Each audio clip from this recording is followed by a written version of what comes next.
Antes de começar esse conteúdo, eu quero falar que os estudos foram feitos com base no que está escrito na Bíblia e também com algumas escrituras antigas. Eu quero compartilhar um pouco do conhecimento que eu sei e de alguns estudos que eu fiz, a compreensão mais próxima que eu acredito que seja a verdade. Conforme a Bíblia diz em João capítulo 5, versículo 19, sabemos que somos de Deus e que o mundo jaz no maligno. Somos informados aqui que o mundo jaz sobre uma influência do maligno, ou seja, que o mundo já está sob a influência do mal, porque todos que vivem uma vida de pecado, separados de Deus, estão debaixo da escravidão do diabo, e a terra está sob a influência e o poder dele.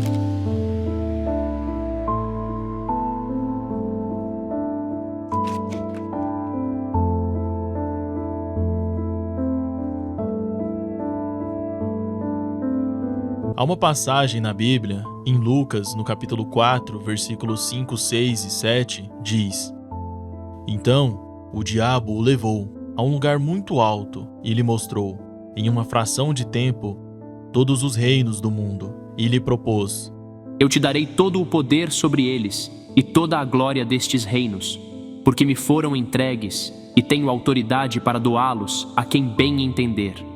Portanto, se prostrado me adorares, tudo isso será teu. E todo esse cenário que a gente conhece teve a sua origem em uma guerra celestial que ocorreu muito antes da existência da humanidade, na qual 1/3 dos anjos se rebelaram e foram expulsos do céu. O nome de Lúcifer pode ser entendido como Helel, que em hebraico significa estrela da manhã. É um anjo muito poderoso. Quiçá, as escrituras diz que foi a criação mais próxima da perfeição. Almejava usurpar o trono de Deus, mas isso é impossível. Porém, ele conseguiu persuadir outros anjos, através de mentiras, a se revoltarem contra Deus, o que levou à sua expulsão e à queda do céu, junto com seus seguidores. Esses anjos caídos se transformaram em demônios, e Lúcifer passou a ser conhecido como Satanás, o diabo. Essa rebelião marcou o surgimento do mal na Terra, pois esses seres se distanciaram completamente de Deus, mergulhando nas trevas. Os demônios, seres das trevas, não residem apenas no inferno para punir as almas condenadas. Eles estão presentes neste mundo, em uma dimensão espiritual. A Bíblia enfatiza que Satanás é considerado o governante deste mundo, e ele e seus demônios exercem poder e autoridade sobre ele, abaixo somente de nosso Criador.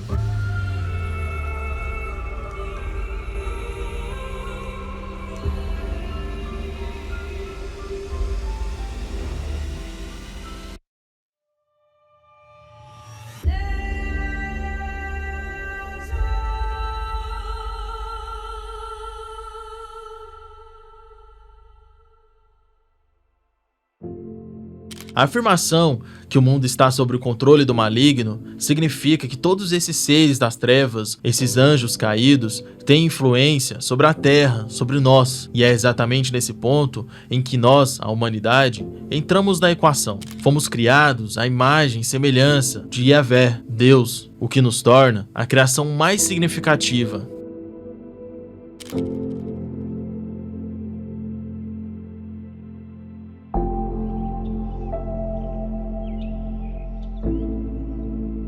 Tudo no Apocalipse tem sua origem em Gênesis.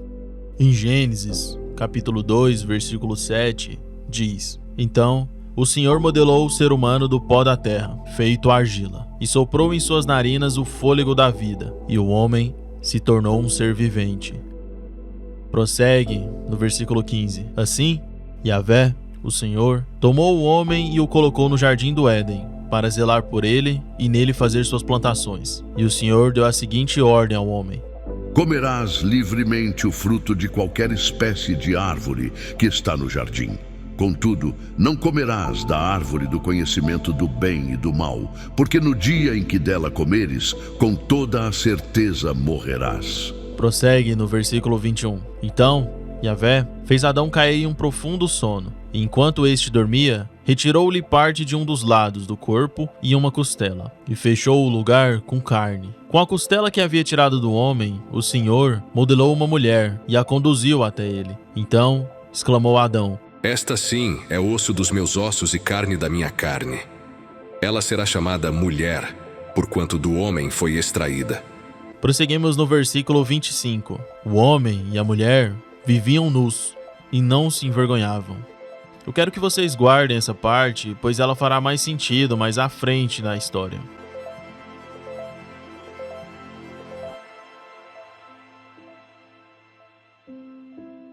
Continuamos em Gênesis, no capítulo 3. Ora, a serpente era mais sutil do que qualquer animal do campo que o Senhor havia feito. E ela disse à mulher: Sim, Yahvé tem dito, não comereis de toda a árvore do jardim? E a mulher disse à serpente: Nós podemos comer do fruto das árvores do jardim, mas do fruto da árvore que está no meio do jardim. Deus disse: Não comereis dele, nem o tocareis, para que não morrais. E a serpente disse à mulher: Certamente não morrereis. Porque Yahvé sabe que no dia em que dele comerdes, então vossos olhos serão abertos, e vós sereis como deuses, conhecendo o bem e o mal. Podemos perceber que aqui foi plantado a semente da dúvida, colocando Eva em uma tentação, tentada a obter o conhecimento do bem e do mal. Em Apocalipse 12, versículo 9, diz: Assim, o grande dragão foi excluído para sempre. Ele é a antiga serpente chamada Diabo ou Satanás, que tem a capacidade de enganar o mundo inteiro. Ele e seus anjos foram lançados à terra.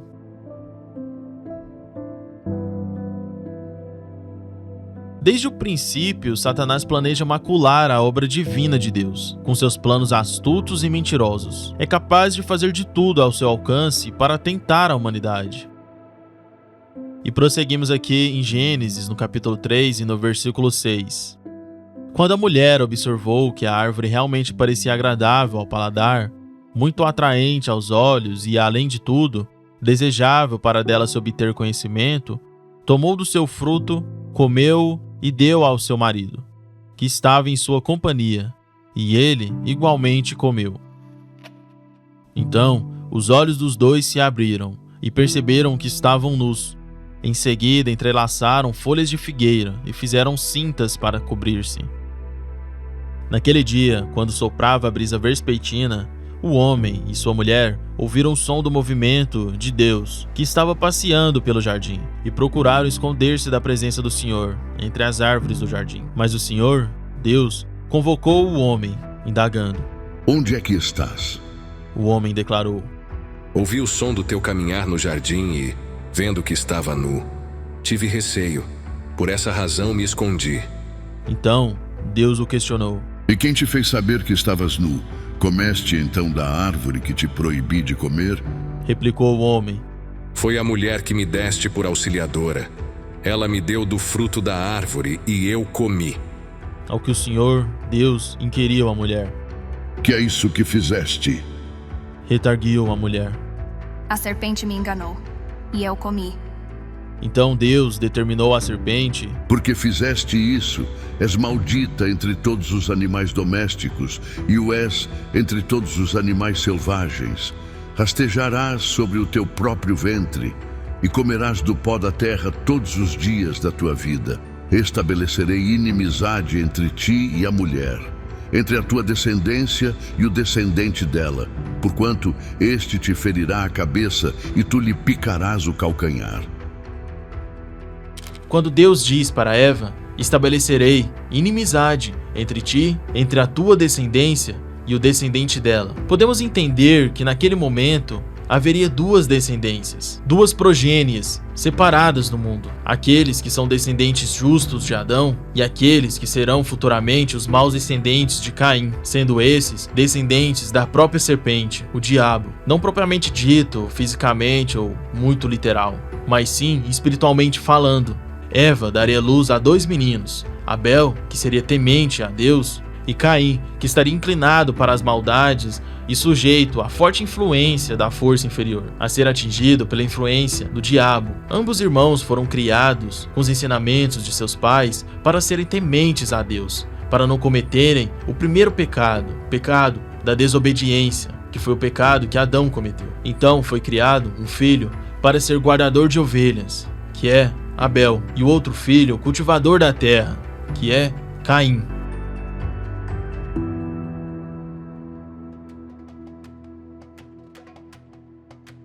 Prossegue em Gênesis, capítulo 4, versículo 3. E no passar do tempo, aconteceu que Caim trouxe do fruto da terra uma oferta ao Senhor. E Abel, ele também trouxe das primícias e da gordura do seu rebanho. E o Senhor teve consideração por Abel e por sua oferta. Mas por Caim e por sua oferta, ele não teve consideração. E Caim ficou muito irado, e o seu semblante caiu. E o Senhor disse a Caim: Por que estás irado? E por que o teu semblante está caído? Se tu fazes bem, não serás aceito? E se não fazes bem, o pecado jaz à porta, e para ti será o desejo dele, e tu deves governar sobre ele. E Caim falou com Abel, seu irmão. E aconteceu que, quando eles estavam no campo, Caim se levantou contra Abel, seu irmão, e o assassinou. E o Senhor disse a Caim: Onde está Abel, teu irmão? Eu não sei. Sou eu guardador do meu irmão? O que tu fizeste? A voz do sangue de teu irmão está clamando a mim desde a terra.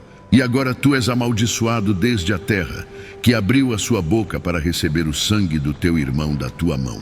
Quando tu cultivares a terra, ela não te dará mais a sua força. Fugitivo e errante serás na terra. Meu castigo é maior do que eu posso suportar. Diante desses acontecimentos, conseguimos compreender algumas coisas. Caim ofereceu em seu sacrifício porções inúteis de sua colheita, e mantendo as melhores partes para si mesmo, por ganância. Mas Abel ofereceu sua primeira e melhor ovelha. Deus não desconsiderou a oferta de Caim, mas sim Caim e sua oferta, indicando que o problema estava na atitude com a qual Caim trouxe seus frutos a Deus. Não haveria um favoritismo entre os irmãos, pois Deus ama toda a sua criação, e por amor, ele dá a Caim o benefício do questionamento, aconselhando e repreendendo. Se tu fazes bem, não serás aceito? E se não fazes bem, o pecado jaz à porta. E para ti será o desejo dele, e tu deves governar sobre ele. Devemos levar esse ensinamento para as nossas vidas. Tu deves governar sobre o pecado, fazendo o bem, assim agradando ao nosso Criador. E como Caim está inclinado para a maldade, o diabo consegue influenciá-lo ao ponto de sucumbir às suas vontades. Não foste uma obra apenas do homem, e sim também espiritual, onde o diabo deseja destruir a criação divina de Deus. Caim não demonstra remorso ou tristeza, mas apenas preocupação com seu castigo a suportar, e ainda tenta esconder, omitindo suas ações para o Senhor, levando-o a mentir para Deus. Muito bem, Caim. Cumpriste perfeitamente o meu plano. Sinto que estou mais próximo de realizar os meus objetivos.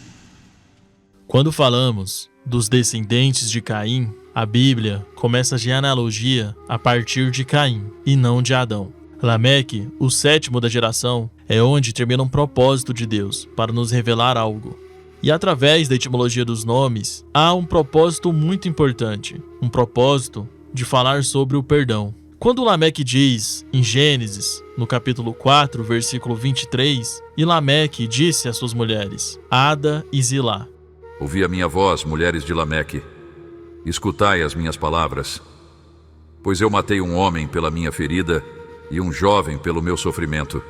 Se Caim for vingado 7 vezes, Lameque certamente 70 vezes 7. Lameque diz isso, pois não sabendo ele que haveria perdão para o pecado dele, que bastava se arrepender. Em Mateus, no capítulo 18, versículo 21, diz: Então Pedro chegou perto de Jesus e lhe perguntou: Senhor, até quantas vezes meu irmão pecará contra mim, que eu tenha de perdoá-lo? Até 7 vezes? E Jesus lhe respondeu: Não te direi até 7 vezes, mas sim, até 70 vezes 7. Em Lucas, no capítulo 17, versículo 3, diz: Tende cuidado de vós mesmos. Se teu irmão pecar contra ti, repreenda-o. E caso ele venha se arrepender, perdoa-lhe. Se contra ti pecar 7 vezes ao dia, e por 7 vezes vier a ter contigo, dizendo: arrependo-me do que fiz, perdoa-lhe. Podemos estudar um pouco mais aprofundado sobre a genealogia de Caim, os seus descendentes. Não detenho de toda a verdade e nem estou dizendo que é assim que é, dessa forma e com essas mesmas palavras. Porém, é um estudo. E quando estudamos as Escrituras, precisamos estar com o coração aberto para o Espírito Santo, para ser capaz de receber o conhecimento. Essas palavras sublinhadas têm alguns significados nas Escrituras, e pela tradução da palavra, o que mais chega próximo e se assemelha são esses. Não estou decretando que estes são os significados reais e verdadeiros, que tens de tomar essa posição como a verdade absoluta, mas sim que é um estudo, e desse estudo podemos compreender algumas coisas que o nosso Criador deixou para nós. O homem feriu com a lança aquele que foi consagrado fugaz. Ferido por Deus, aquele que é de Deus, foi oprimido. Ferido por Deus? Então Abel foi ferido por Deus? O que isso quer dizer? Quer dizer que Abel é a figura de Jesus. Quando diz em João, no capítulo 19, versículo 34, contudo, um dos soldados perfurou o lado de Jesus com uma lança, e imediatamente brotou sangue e água.